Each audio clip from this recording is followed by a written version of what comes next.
the word knowledge mean anything that is new you to someone. For example कि अगर आपको कहीं से कोई ऐसी इंफॉर्मेशन मिलती है जो पहले से आपको पता नहीं है, you can say that is a knowledge. एक नॉलेज है ना, ठीक है।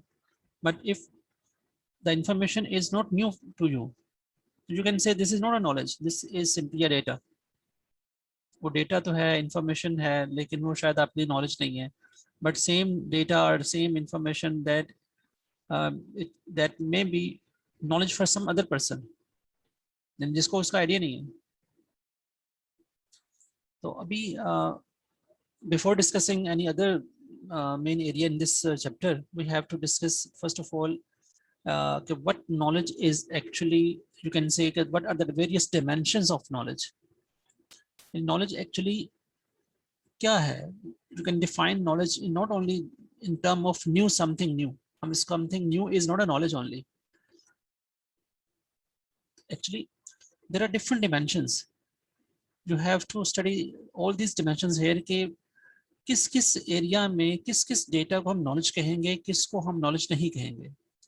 खाली ये चीज कह देना कि ये एक नई चीज है तो that's why you can say this is a knowledge, no this is not true. हाँ नॉलेज तो है वो, but something something is another जो कि नॉलेज को डिफाइन कर, उसके डोमेन को डिफाइन कर रही है। वो क्या है वो हम यहाँ पे देख रहे हैं। The first point is that के knowledge is a firm asset. Firm asset is a simply a valuable thing to your organization. For example, you can say building is your asset.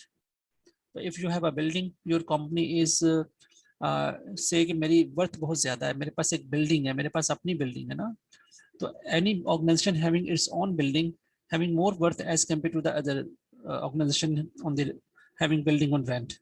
यानी अगर आपने बिल्डिंग रेंट पे ली हुई है तो आपकी worth कम है, अगर किसी ऑर्गेनाइजेशन के पास बिल्डिंग अपनी है तो उसकी वर्थ ज्यादा है।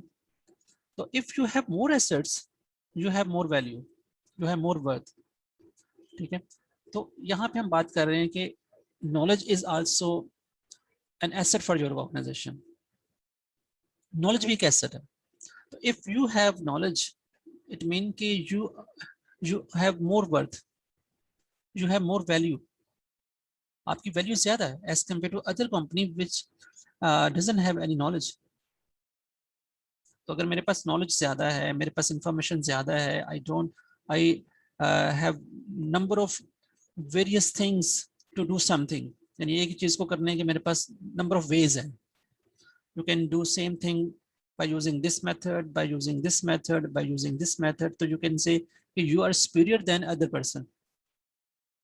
So if you have knowledge, that is your asset simply, so you have more worth within your organization. तो नंबर वन इज, अब ये नॉलेज तो है, but what is the type of this knowledge? Is not a physical asset. यानी ये जो हमारा firm का एसेट तो है, knowledge is an asset but it is not physical. For example building is a physical asset, नजर आता है आपको, बिल्डिंग आपको नजर आ रही है, ठीक है। फर्नीचर, आपके पास फर्नीचर है, तो furniture is a physical asset, but knowledge is not a physical asset, knowledge is intangible, is not tangible. Tangible things are those things which are physical, and intangible things are those which are not physical. Okay, अब हम knowledge को asset क्यों कह रहे हैं? Asset बनाने के लिए what you need, for example अगर मैं कहूँ कि if you want to purchase a vehicle, अगर मुझे एक व्हीकल परचेज करनी है, vehicle is my asset, but how you can purchase that asset? तो you have to spend some money on that, यानी हम पैसे खर्च करेंगे तो व्हीकल परचेज करेंगे ना। तो दैट मीन ये आपके पास मनी जो है, what is this money? This is a resource. तो इट मीन कि you must have some resources to purchase और बिल्ड दोज एसेट्स, यानी मुझे एसेट बनाने के लिए कुछ रिसोर्सेज चाहिए होंगे। यानी फर्ज करें आप के पास एक आप खुद हैं, सपोज करें, तो बिल्डिंग बनाने के लिए आप किसी को हायर कर सकते हैं, उसको पेमेंट करेंगे, पैसे देंगे, वो बिल्डिंग बनाना शुरू कर देगा। आपके पास पैसे नहीं है, आप खुद बनाना शुरू कर सकते हैं। तो मतलब you must have some resources to build that asset. तो नॉलेज को क्रिएट करने के लिए भी आपके पास क्या होना चाहिए? रिसोर्सेज होना चाहिए। अगर आपके पास रिसोर्सेज नहीं होंगे तो नॉलेज तो क्रिएट नहीं हो सकता। तो एसेट बनाने के लिए you need resources, and which type of resources you need. And for example, you must have some intelligent person, you must have some scientist, यानी वो साइंटिस्ट होंगे, रिसर्च करने वाले लोग होंगे, आपके पास इंटेलिजेंट लोग होंगे, and those people can create knowledge for you. वो रिसर्च करेंगे, आपके लिए नई चीज बनाएंगे। ठीक है, तो ये मेरे एसेट्स हैं। These persons are my these persons are my resources to create this type of knowledge. तो creation of knowledge from data information, data और इंफॉर्मेशन से बनता है knowledge, but it requires organisational resources. यानी देखिए, रिसर्च करने के लिए कोई हमारे पास ऑलरेडी डेटा होता है ना, यानी हमारे पास पिछली रिसर्च का डेटा होगा। सपोज करें कि मैं आपसे कहता हूँ कि मुझे अगर दो नंबर्स को ऐड करने का एक फॉर्मूला ड्राइव करना है, but before that you have already know that के what is the method to add two numbers. आपको ऐड करने का मेथड तो पता है ना कोई एक, and there are number of methods to add two numbers. यानी एक मेथड ये भी है, दूसरा मेथड ये है, तीसरा मेथड ये है। तो ये सारे मेथड्स के बारे में मुझे आइडिया है, मुझे पता है। This is information. यानी जो पहले से लोगों को पता होता है डेटा, जिसके बारे में ओपनली सबके पास इंफॉर्मेशन होती है, that is not knowledge, but that is simply data or information. But by using that information or that data, यानी उसको यूज करके you can create new knowledge. अब जब मुझे पता चलेगा कि ये मेथड्स हैं दो नंबर्स को ऐड करने के लिए, तो मैं उस पर रिसर्च करूंगा कि इस मेथड में क्या बेनिफिट है मुझे, इसमें क्या नुकसान है मुझे, and by using all these findings मैं एक नया मेथड डेवलप कर सकता हूँ, and that is without those errors. And उसमें वो एरर नहीं है, उसमें प्रॉब्लम नहीं है। तो that is called your knowledge. इसका मतलब ये हो कि नया फॉर्मूला बनाने के लिए हमें रिसोर्सेज लगाने पड़े, उस पर हमें डेटा को स्टडी करना पड़ा, इंफॉर्मेशन को कलेक्ट करना पड़ा, एक एक्सपर्ट पर्सन को, एक साइंटिस्ट को उस पर काम करना पड़ा। After performing, after analysing those things, वो उस बंदे ने वो फॉर्मूला ड्राइव किया।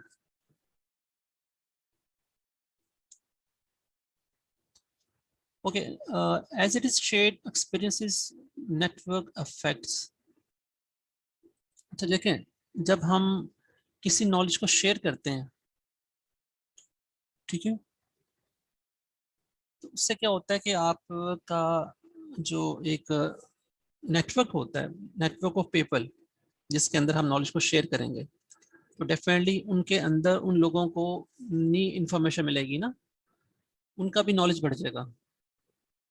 तो जैसे जैसे आप नॉलेज को शेयर करते जाते हैं, तो जो लोग उस ग्रुप में होते हैं या उस एक स्कोप में होते हैं, उस एक सर्कल में होते हैं, उनका नॉलेज भी बढ़ रहा है, उस नेटवर्क का नॉलेज भी इंक्रीज हो रहा है, उनका एक्सपीरियंस बढ़ रहा है ना। तो बेसिकली यहाँ पे मकसद ये कहने का ये है कि जब हम नॉलेज को शेयर करते हैं, यानी जब इस चीज़ को हम यूज़ करते हैं, एसेट को यूज़ करते हैं, जैसे आपके पास एक व्हीकल है, तो व्हीकल को आप जब यूज़ करेंगे तो आपको बेनिफिट देगी, आप उसके थ्रू ट्रैवलिंग करेंगे आसानी से, आपको पैदल नहीं जाना पड़ेगा। ठीक है, आपके दूसरे जो एम्प्लॉइज हैं वो भी इसको यूज़ करेंगे, उनके लिए भी टाइम सेविंग होना शुरू हो गई। तो जब हमने इस नॉलेज को शेयर किया, यानी इस एसेट को यूटिलाइज करना शुरू किया, तो आपको बहुत से बेनिफिट्स मिलना शुरू हो गए। आपकी ऑर्गेनाइजेशन के अंदर जो एक नेटवर्क था, जिन्होंने इस एसेट को यूज करना था या इस इंफॉर्मेशन को यूज करना था, know those people getting the benefit of the using that knowledge. तो ये एक इस लाइन का ये मीनिंग है कि after sharing the information with others, the people with in that group get benefits.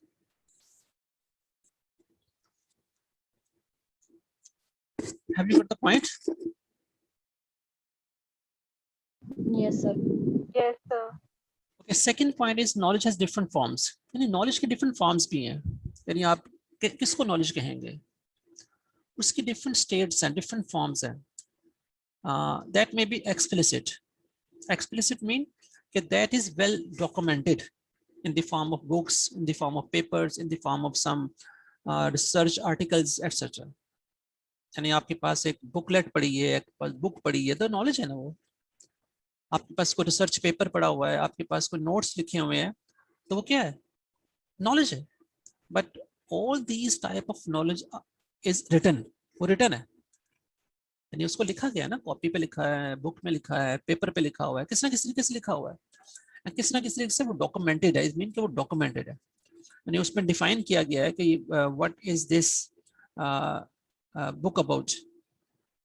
ठीक है, तो क्लियर है, क्लियरली डिफाइन है, उसका नाम जो टाइटल जो लिखा हुआ उसका, इसका मतलब है ये नॉलेज एक पर्टिकुलर डोमेन का नॉलेज है। तो इसका लेकिन नॉलेज समटाइम एक्सप्लिसिट होता है, डिफाइन होता है, उसके बारे में किसी को डाउट नहीं होता कोई। ठीक है, एक्सक्यूज मी सर, एवरीवन। जी सर जो गूगल पे हमारी इंफॉर्मेशन होती है वो भी तो सारी डॉक्यूमेंटेड फॉर्म में है, तो हम उसको नॉलेज तो नहीं कहेंगे लेकिन। डेफिनेटली वो नॉलेज है।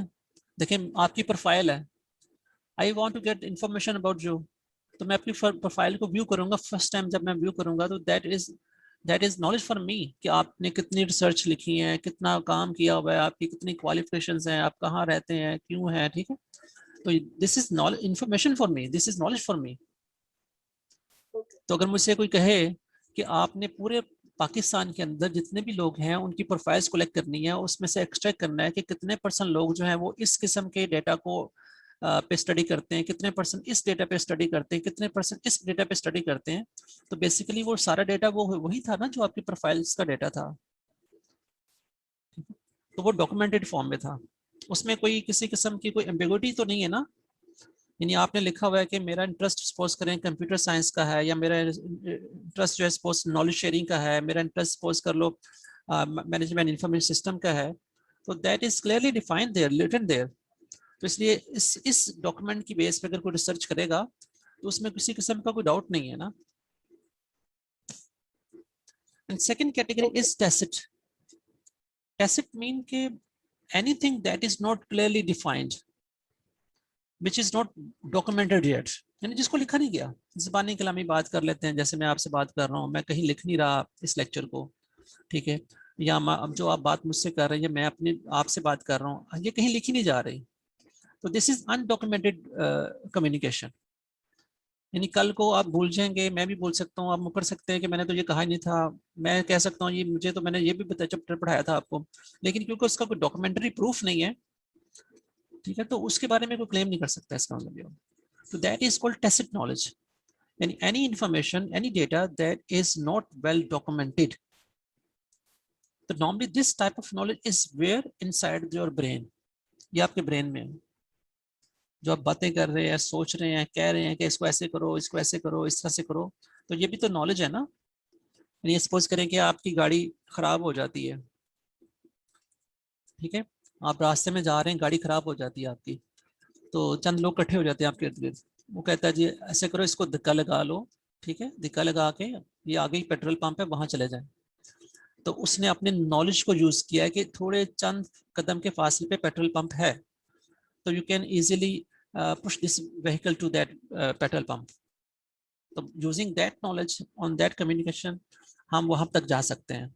तो ये नॉलेज कहीं लिखा तो नहीं था उसने, उसने कोई पेपर पे लिख कर तो नहीं रखा हुआ था कि यहाँ पे थोड़े फासले पे एक पेट्रोल पंप है, ये उसके ब्रेन में था, ठीक है, उसके माइंड में था, उसने उस अपने माइंड को यूज किया, अपने उस नॉलेज को यूज किया, वो आपको इन्फॉर्म कर दिया। कुछ लोग कहेंगे यार आपकी जो गाड़ी है उसका इंजन खराब हो गया है, इसको ऐसे करो, थोड़ा सा इसको कूल डाउन होने दे। यानी उसको ये एक्सपीरियंस था कि गाड़ी जब ऐसे बंद होती है तो इंजन खराब होने का चांस है, उसमें स्मोक जनरेट हुआ है, स्मोक निकल रहा है, ठीक है, आप उसे थोड़ा कूल डाउन करें ताकि वो थोड़ा सा नॉर्मल हो जाए। ठीक है, तो ये कहीं उसने लिखा तो नहीं हुआ था, ठीक है, तो this is called tacit knowledge. तो any knowledge that is in the brain of your employees. For example मैं यहाँ लेक्चर, हम बात कर रहे हैं, लेक्चर हो रहा है, तो बहुत सी चीजें ऐसी हैं जो यहाँ लिखी नजर नहीं आ रही है आपको, लेकिन मैं बोल रहा हूँ। अब ये इन्फॉर्मेशन कहाँ से आ रही है? ये आ रही है मेरे ब्रेन से आ रही है, मेरे माइंड से आ रही है। सामने दो वर्ड लिखे हुए हैं, एक्सप्लिसिट एंड टैसिट, तो ये दो वर्ड तो रिटन है, ये तो डॉक्यूमेंट्री इसकी जो डॉक्यूमेंटेड फॉर्म में यहाँ अवेलेबल है। लेकिन जो मैं बाकी एग्जांपल्स कोट कर रहा हूँ, जो आपको एक्सप्लेन कर रहा हूँ, ये कहीं भी नहीं लिखा हुआ। ठीक है, that is called tacit knowledge. ना हो आपको किसी चीज को काम करने का आता है, काम ना हो, जैसे हम कहते हैं ना यार मुझे ना हो है इसके बारे में, जानता हूँ मैं इसको कैसे करते हैं। तो बेसिकली जब जब ये कह रहे होते हैं कि मैं जानता हूँ कैसे कर सकते हैं, तो ये आप बता रहे होते हैं कि मुझे इसके बारे में नॉलेज है। I can use this one, I can drive this vehicle, I can ride this thing, I can do this thing, because you have the idea about to use those things. So that is called know-how. Craft skill, यानी आपको पता होगा कि ये जनाब ये जो एक एक पर्टिकुलर टाइप की कोई क्राफ्ट है, ये कैसे बनती है। ठीक है, ये जो क्लॉथ है इसको कैसे बनाया जाता है, ये जो स्टिक है वुडन, एक डिजाइन बनाया गया है, ये वुड डिजाइन कैसे बनाया जाता है, स्किल। यानी आप कहीं जाएं ना, किसी फैक्ट्री में जाएं, किसी फर्नीचर फैक्ट्री में जाएं, तो वहां पे लोग कार्विंग कर रहे होते हैं, वुड फर्नीचर पे डिजाइन बना रहे होते हैं, दैट इज स्किल। ठीक है, दैट इज अ क्राफ्ट। यानी वो स्पेशली डिजाइन करके चीजों को बनाना करना, ये स्किल है ना। तो ये भी नॉलेज है, ये वही कर सकता है जिसको पता होगा। अगर आपको नहीं पता कैसे किया जाता तो आप तो नहीं कर सकते वो काम। तो नॉलेज की ये भी एक फॉर्म है कि वो एक स्किल को भी नॉलेज कहेंगे हम। किसी क्राफ्ट को बनाने भी हमारे लिए एक नॉलेज है। सिर्फ आपको काम करना आता है, now you you just have an idea to use that thing, also this is also called a knowledge.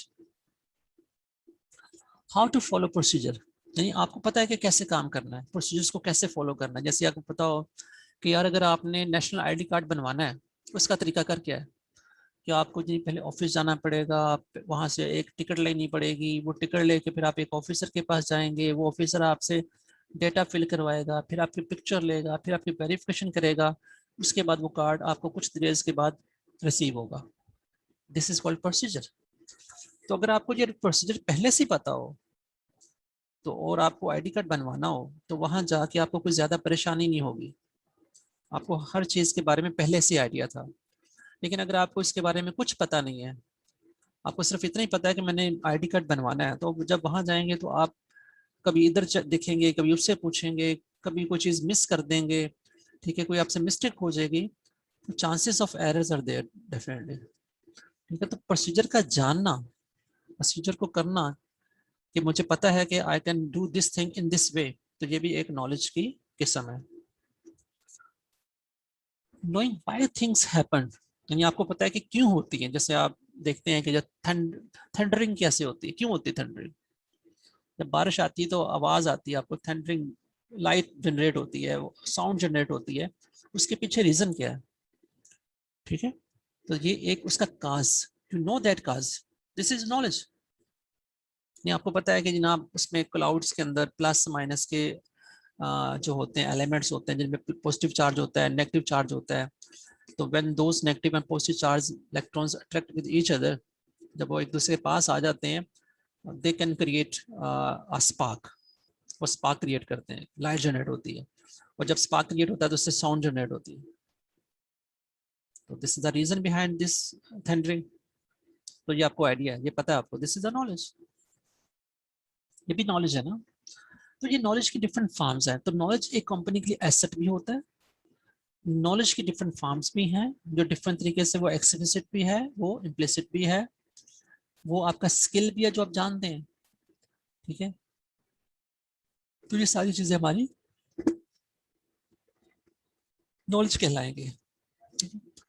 इसी से कंटिन्यू नेक्स्ट, नॉलेज की डिफरेंट लोकेशंस भी हो सकती हैं। In where is knowledge. Cognitive events क्या होते हैं कि आप अपने ब्रेन को यूज करते हैं, आपके ब्रेन में प्रोसेसिंग होना शुरू हो जाती है, आपके ब्रेन एक्टिवेट हो जाता है। सपोज करें कि आप एक जंगल में चले जाते हैं जहां पे आपको रास्ता कोई नजर नहीं आ रहा, कहाँ जाना है, किधर जाना है। तो वहां पे आपका जो ब्रेन है एक प्रोसेस करता है, आपकी एक स्कीम बनाता है कि आपको क्या करना है।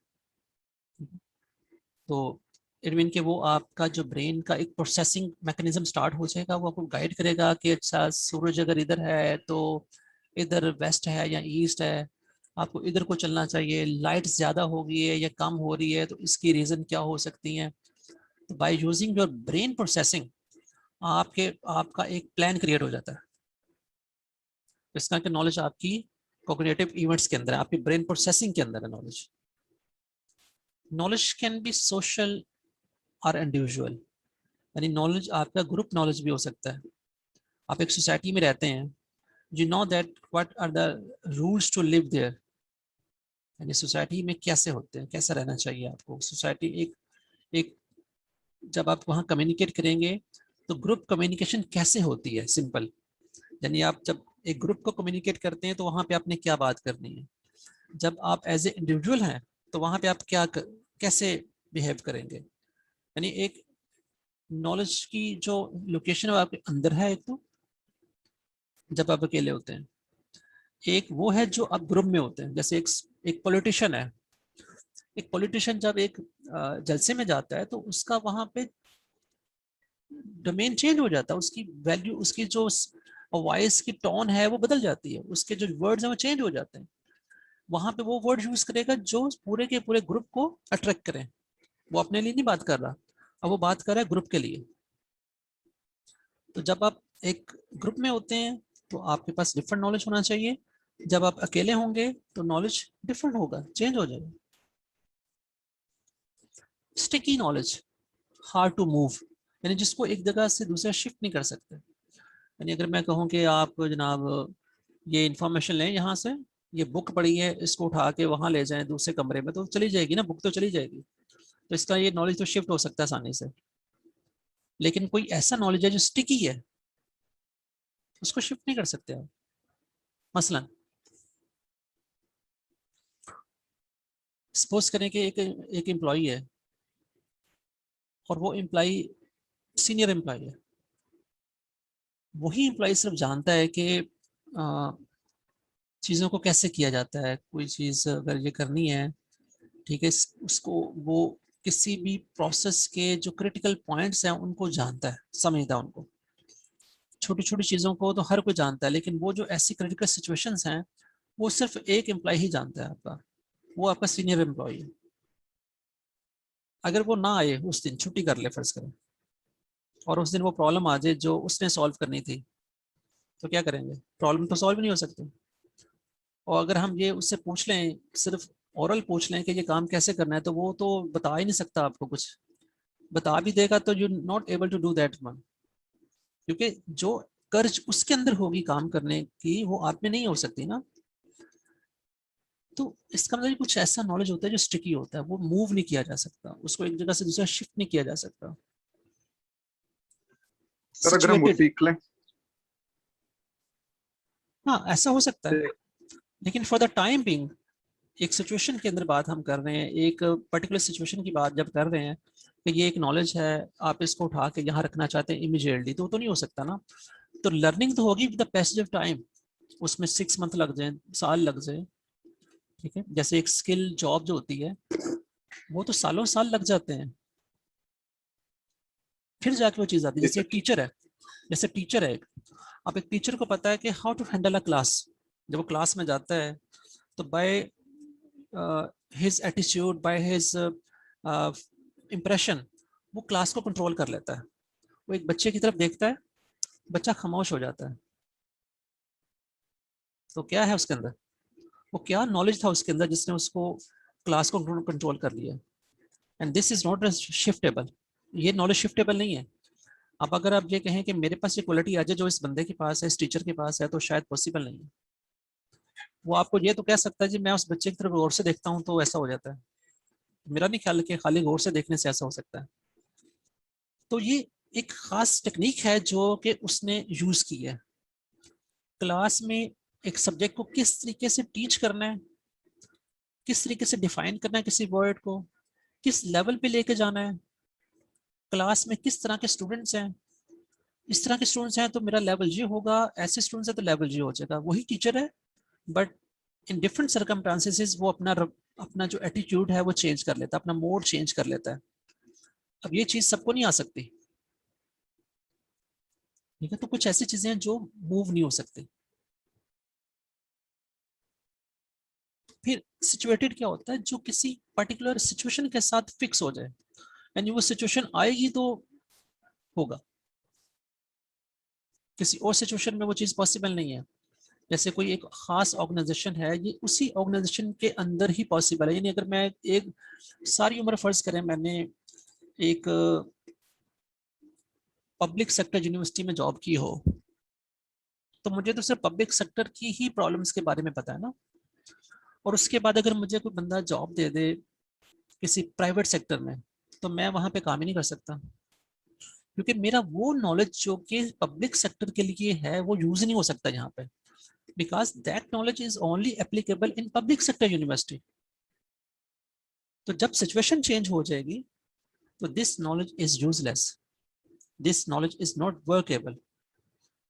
तो इस वजह से हम कह सकते हैं कि ये सिचुएशन के हिसाब से इस नॉलेज की जो है ना वो वर्थ है। तो वो वर्थ जो उस बंदे के पास है, वो किसी प्राइवेट यूनिवर्सिटी में जब आने से वो बंदा जीरो हो जाता है। लेकिन वही बंदा अगर किसी दूसरी पब्लिक सेक्टर यूनिवर्सिटी में जाएगा, there that person is successful. Contextual यानी ये भी बेसिकली सिचुएशन ही है, लेकिन हम इसको कह सकते हैं कि जैसे अगर हम ये कहें कि यार ये खास काम को करना है मुझे, जैसे लाइट लाइट नहीं है सपोज कर लें, तो अगर लाइट नहीं आ रही तो आपको क्या करना है? डेफिनेटली आप यूपीएस यूज करेंगे, आप मोबाइल यूज करेंगे जिसमें बैटरी लगी होगी, इसको यूज करके काम कर लेंगे। तो this is a contextual knowledge कि ये उस खास कॉन्टेक्स्ट के साथ ही रिलेट करता है। यानी अगर मेरे पास ये मैं इस वक्त एक डेस्कटॉप सिस्टम को यूज कर रहा हूँ, ठीक है, तो यहाँ पे माउस है जिसको यूज करके मैं एरो को मूव कर रहा हूँ। अब ये माउस चाहे ये वायर्ड है, ये इसकी वायर लगी हुई है, ठीक है, और एक दूसरा सिस्टम है उसके अंदर उसके साथ भी माउस है लेकिन उसके अंदर वायर नहीं है। अब कॉन्टेक्चुअल ये है कि जब कॉन्टेक्स्ट चेंज होगा, if you change this mouse from wire to wireless, तो how to handle that mouse is different. यानी मुझे उस माउस को यूज करना और इसको यूज करना फर्क है। इसकी रिपेयरिंग का प्रोसीजर डिफरेंट हो सकता है, उसकी रिपेयरिंग का प्रोसीजर डिफरेंट हो सकता है, इसके काम करने का स्टाइल डिफरेंट हो सकता है, उसके काम करने का स्टाइल डिफरेंट हो सकता है।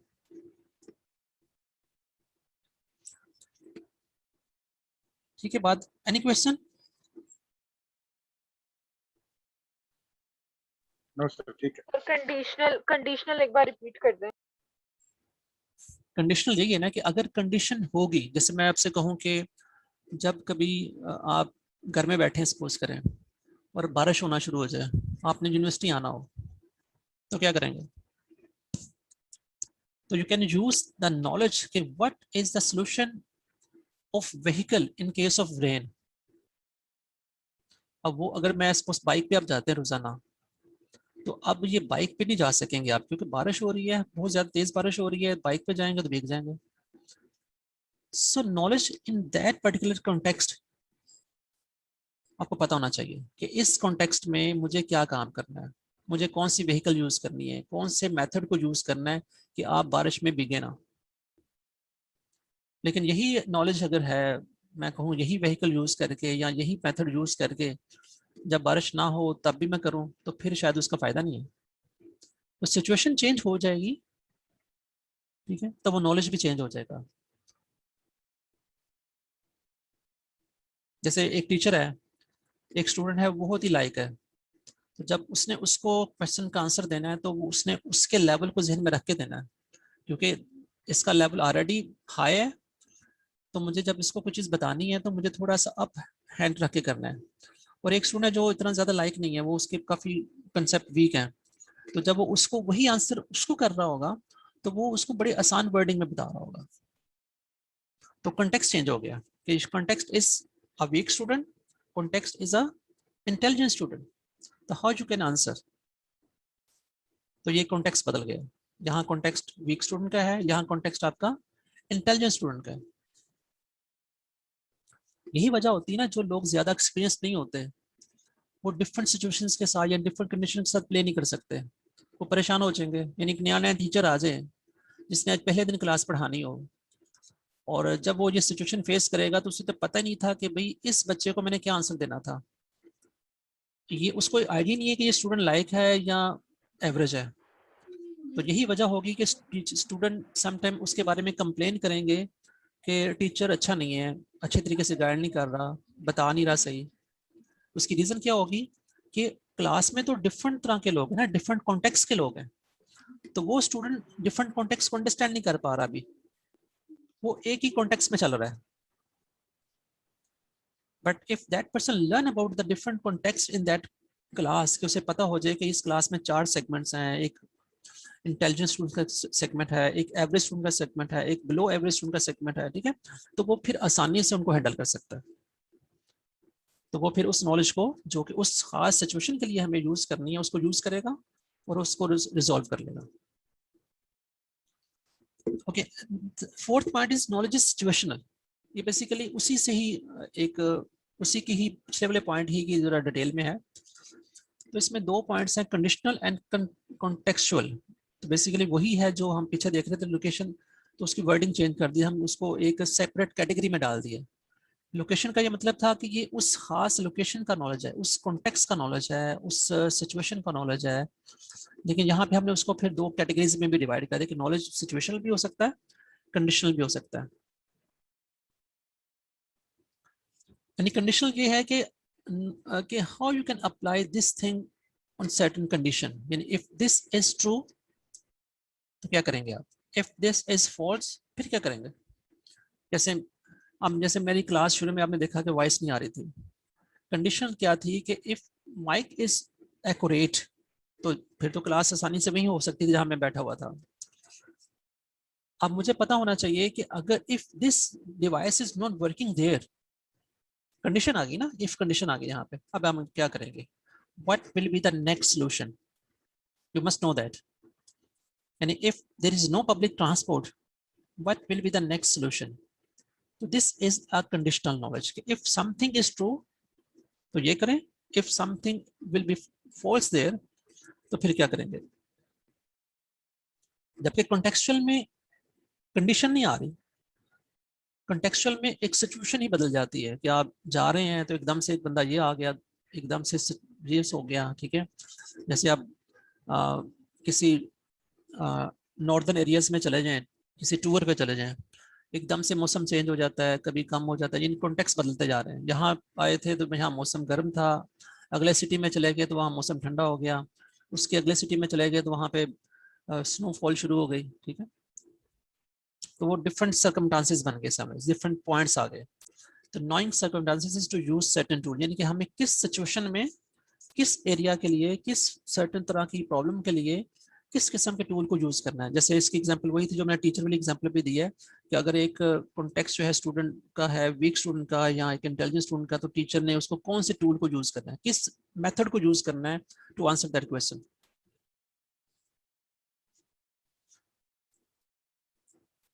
ठीक है जी, यहाँ तक कोई किसी को बात पूछनी है तो बताएं मुझे।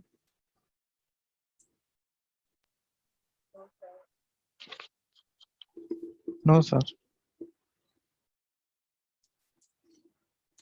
ओके, ये जो पॉइंट यहाँ लिखा हुआ है, to transform information into knowledge. देखिए, before getting knowledge you must have information और डेटा।